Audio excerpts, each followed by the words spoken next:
नमस्कार दोस्तों, मेरा नाम है विमल सिंह। बालाजी स्टडी अड्डा में आपका स्वागत है। डेली सुबह 6 बजे हम आपको करंट अफेयर प्रोवाइड करा रहे हैं। तो आज हम देखेंगे आज की यानी कि 29 अगस्त 2020 की करंट अफेयर पर आधारित कुल 10 प्रश्न और एक प्रश्न पिछली करंट अफेयर से हम आपसे भी पूछेंगे। चलिए शुरू करते हैं प्रश्न नंबर 1 से। पहला प्रश्न कह रहा है कि केंद्रीय रक्षा मंत्री जिनका नाम है राजनाथ सिंह, उन्होंने एनसीसी प्रशिक्षण के लिए निम्न में से किस ऐप को जो है वो जारी किया है। 4 ऑप्शन है, बताना है आपको कौन सा सही होगा। तो आपका पहला ऑप्शन बिल्कुल सही हो जाएगा, यानी कि DGNCC ऐप का ये जो है वो नाम है। और रक्षा मंत्री राजनाथ सिंह ने जो एनसीसी प्रशिक्षण है उसके संबंध में ये ऐप को जारी जो है वो किया है। मेन उद्देश्य यदि बात करें इस ऐप का, तो जो एनसीसी कैडेट्स हैं उनको पाठ्यक्रम हो गया, प्रशिक्षण वीडियो हो गया, और अक्सर जो पूछे जाने वाले प्रश्न हैं वो सारी चीज़ें, सभी प्रशिक्षण सामग्री वगैरह सब इस ऐप में जो है वो प्रदान किए जाएंगे। देखते हैं अपना अगला प्रश्न। दूसरा, टिकटॉक कंपनी के किस CEO ने अपने पद से जो है वो इस्तीफा दे दिया है। तो टिकटॉक ऐप काफ़ी चर्चा में रहा है, इसलिए नाम आपको पता होना चाहिए। 4 ऑप्शन है, कौन सा सही होगा। केविन मेयर जो है वो सही हो जाएगा। सबसे पहले तो भारत में इसे बैन किया गया था, उसके बाद अमेरिका जो है उसने सुरक्षा का खतरा बताते हुए वहाँ पर भी इसमें प्रतिबंध लगाने के आदेश जो है वो दे दिए थे।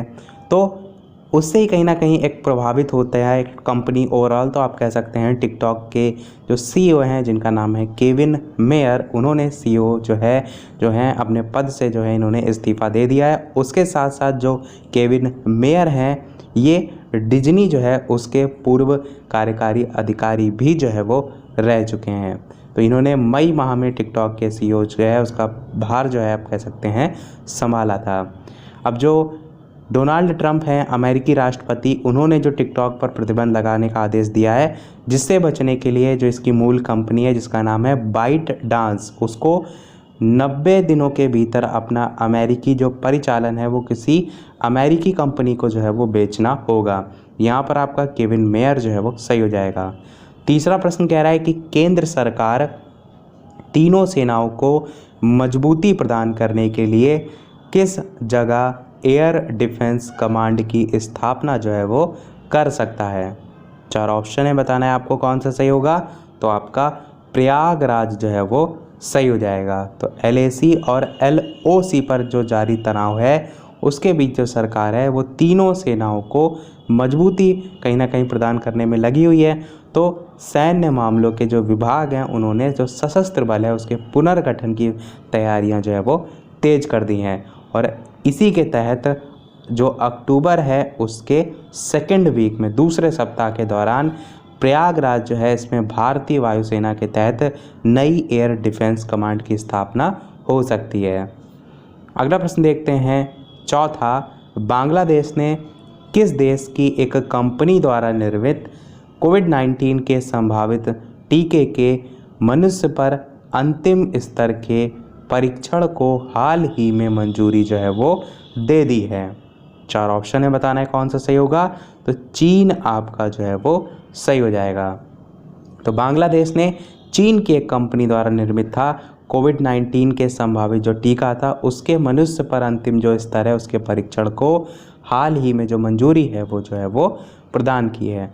चीन की कंपनी का नाम क्या है, तो सिनोवाक बायोटेक लिमिटेड, उसके द्वारा विकसित जो है ये टीका है, जिसको देश के स्वास्थ्य मंत्री जाहिद मलिक, उन्होंने दुनिया के सबसे प्रभावशाली टीकों में जो है वो शुमार बताया है। तो आपका ऑप्शन ए चाइना यहाँ पर सही हो जाएगा। अगला प्रश्न देखते हैं, 5वां, केंद्र सरकार ने क्षेत्रीय संपर्क यानी उड़ान स्कीम के चौथे चरण में कितने हवाई मार्गों के आवंटन को मंजूरी जो है वो दे दी है। 4 ऑप्शन है, बताना है आपको कौन सा सही होगा। तो 78 आपका सही हो जाएगा। तो केंद्र सरकार ने जो क्षेत्रीय संपर्क योजना है, उड़े देश का आम नागरिक, जिसका शॉर्ट फॉर्म में उड़ान हम कहते हैं, तो उसके चौथे दौर के तहत 78 नए यानी कि 78 नए अतिरिक्त जो मार्ग हैं उनको अनुमति जो है वो प्रदान कर दी। और सबसे महत्वपूर्ण कि ये योजना आई कब थी, तो तो प्रधानमंत्री नरेंद्र मोदी के नेतृत्व में जो है ये शुरू हुई थी और केंद्र की राष्ट्रीय नागरिक उड्डयन नीति की एक प्रमुख घटक जो है उसके अंतर्गत जो है वो रखा गया है इसे। और सन की बात करें तो 2016 में इसे जो है वो लॉन्च किया गया था। अगला प्रश्न देखते हैं छठा, 200 अरब डॉलर की संपत्ति वाले विश्व के पहले व्यक्ति निम्न में से कौन बन गए हैं? 4 ऑप्शन है, बताना है कौन सा सही होगा। तो जेफ बेजोस जो है वो सही हो जाएगा। तो ये जो है वो 200 अरब डॉलर की संपत्ति वाले धरती पर, आप कह सकते हैं पूरी पृथ्वी पर, पहले व्यक्ति जो है वो बन गए हैं। और कोविड-19 की वजह से जो टेक्नोलॉजी कंपनियां, उनकी संपत्ति में आप कह सकते हैं जमकर इजाफा हुआ है, क्योंकि ऑनलाइन आप कह सकते हैं ख़रीदना बेचना ये सारी चीज़ें बहुत बढ़ गई हैं। तो जेफ बेजोस जो है ये आ गए हैं। और जेफ बेजोस हैं कौन? तो ये जो अमेज़ॉन आप यूज़ करते हैं ऑनलाइन सामान खरीदने के लिए, उसके सीईओ हैं। तो दुनिया के सबसे अमीर व्यक्ति भी जो हैं ये हैं। और इनकी संपत्ति की बात करें कि कितनी है इस समय, तो 200 अरब डॉलर तो क्रॉस कर गई है, पर 26 अगस्त 2020 के अकॉर्डिंग यदि बात करें तो 204.6 अरब डॉलर जो है इनकी संपत्ति हो गई। ये जो है वो पहले नंबर पे आते हैं। दूसरे नंबर पर कौन आते हैं? दूसरे नंबर पर आते हैं बिल गेट्स, जिनकी वर्तमान में संपत्ति है 116.1 अरब डॉलर। तो ये दूसरे नंबर पे आते हैं। इनका नाम क्या है? इनका नाम है बिल गेट्स। देखिए ऑप्शन बी में आप इनका नाम भी लिखा हुआ है। तो सोचिए इतना ज़्यादा जो है वो डिफरेंस है। देखते हैं अपना अगला प्रश्न 7वां, उत्तर प्रदेश सरकार ने एसके भगत को हटाकर निम्न में से किसे नया गृह सचिव नियुक्त किया है?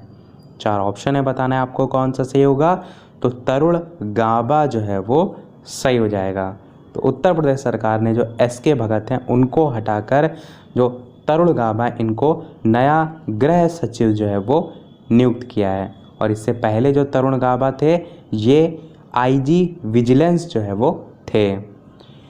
देखते हैं अपना अगला प्रश्न जो है वो 8वां, हाल ही में केंद्रीय संस्कृति मंत्रालय ने स्मारकों के प्रबंधन में सुधार के लिए भारतीय पुरातत्व सर्वेक्षण के कितने नए प्रशासनिक सर्कल की स्थापना की घोषणा जो है वो की है?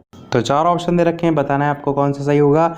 तो 7 आपका सही हो जाएगा, यानी कि भारतीय पुरातत्व सर्वेक्षण के 7 प्रशासनिक सर्कल की स्थापना की घोषणा की है। कौन कौन से 7 हैं? पहला आपका हो जाएगा जबलपुर, जो कि एमपी में आता है। दूसरा आपका हो जाएगा हम्पी, जो कि कर्नाटक में आता है। तीसरा हो जाएगा त्रिची, जो कि तमिलनाडु में आता है। चौथा हो जाएगा आपका झांसी, और 5वां हो जाएगा आपका मेरठ, जो कि दोनों उत्तर प्रदेश में आते हैं। छठा हो जाएगा आपका रायगंज, जो कि पश्चिम बंगाल में आता है। और 7वां हो जाएगा आपका राजकोट, जो कि गुजरात में आता है। तो ये 7 आपके हो जाएंगे। अगला प्रश्न 9 कह रहा है कि केंद्र सरकार ने मानसिक स्वास्थ्य पुनर्वास के लिए निम्न में से किस हेल्पलाइन सेवा की जो है वो शुरुआत की है? 4 ऑप्शन है, बताना है आपको कौन सा सही होगा। तो किरण जो है आपका सही हो जाएगा। तो केंद्र सरकार ने मानसिक स्वास्थ्य पुनर्वास के लिए किरण हेल्पलाइन सेवा जो है वो शुरू की है। ये एक फ्री हेल्पलाइन है जिसे केंद्र सरकार द्वारा जो है वो स्टार्ट किया गया है। सामाजिक न्याय और अधिकारिता मंत्रालय और उसके जो सहयोगी हैं उनके द्वारा एक हेल्पलाइन नंबर जारी किया गया है। क्या है हेल्पलाइन नंबर? 1800-599-0019। तो ये जारी किया गया है। इसका उद्देश्य क्या है? प्राथमिक जांच, प्राथमिक उपचार या मनोवैज्ञानिक समर्थन या तनाव प्रबंधन, तो सारी चीज़ें जो हैं इसमें शामिल की गई हैं। देखते हैं अपना अगला और इस वीडियो का लास्ट प्रश्न। इसके अलावा वीडियो पसंद आए तो वीडियो को लाइक भी अवश्य कर दीजिएगा। प्रश्न आपका क्या है? असम सरकार ने ड्यूटी पर कोविड-19 से मौत होने पर पत्रकारों, होमगार्ड्स और अन्य अस्थायी जो कर्मचारी हैं उनके लिए कितने लाख रुपए के बीमा कवर को मंजूरी प्रदान की है? 4 ऑप्शन है, बताना है कौन सा सही होगा। तो 50 लाख रुपए आपका सही हो जाएगा। तो 50 लाख रुपए की बीमा कवर की मंजूरी जो है वो प्रदान की है। और जो मंत्रिमंडल है उसने साथ ही ग्रुप 3 और ग्रुप 4 की जो सरकारी नौकरियां उसके लिए भी अधिकतम आयु सीमा 2 साल बढ़ाकर 40 वर्ष करने की जो स्वीकृति है वो भी जो है वो प्रदान कर दी है। चलिए अब देख लेते हैं अपना वो प्रश्न। जैसे कि सभी वीडियो में हम आपसे एक ना एक प्रश्न पूछते हैं, तो कल की करंट अफेयर से आपका आज के लिए प्रश्न ये है कि वित्त मंत्रालय द्वारा राज्यसभा में प्रस्तुत किए गए आंकड़ों के मुताबिक प्रधानमंत्री मुद्रा योजना के तहत महिलाओं को ऋण देने की सूची में सबसे शीर्ष राज्य कौन सा है। देखिए, योजनाओं से संबंधित बहुत प्रश्न पूछे जाते हैं, इसलिए मैंने यहाँ पर यही योजना से संबंधित प्रश्न पूछा है। असम, कर्नाटक, तमिलनाडु या केरल, चारों में से कौन सा सही होगा? अपना उत्तर वीडियो के मेन कमेंट में टाइप करके अवश्य बताइएगा। बात करते हैं कल की करंट अफेयर में पूछे गए प्रश्न के सही उत्तर की। तो कर्नाटक जो है आपका कल की करंट अफेयर का सही उत्तर जो है वो हो जाएगा। तो इसी के साथ हमारा आज का ये पार्ट समाप्त होता है। आज के वीडियो में इतना ही। वीडियो पसंद आया और लाइक अवश्य कीजिएगा, नए हैं चैनल पर सब्सक्राइब जरूर कीजिएगा। चलिए मिलते हैं अगले वीडियो में नए टॉपिक के साथ। तब तक के लिए नमस्कार। Thank you for watching.